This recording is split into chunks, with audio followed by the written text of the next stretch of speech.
মাগো, তোমার দোয়া থাকলে এই প্রবাস থেকে শুধু সফলতা নয়, পুরো জীবনটাকে গুছিয়ে নিয়ে আসবো একদিন ইনশাআল্লাহ।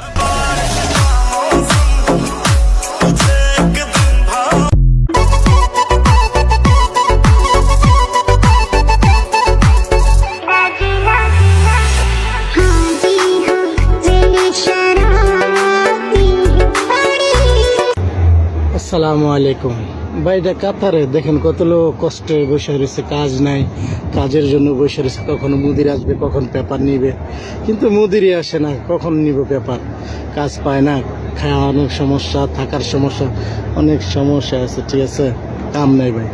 দেখেন কাতারে কষ্ট, ফ্যামিলির লোক জানে কত সুখে জানি আছে কাতার শহর। দেখেন সবাই আছে কষ্টের ভিতরে, কত লোক ঘুরতেছে কাজের জন্য, কাজ নাই কাতার শহরে। দেখছেন এখানেই সবসময় ডেলি বসে থেকে লোক আইসে।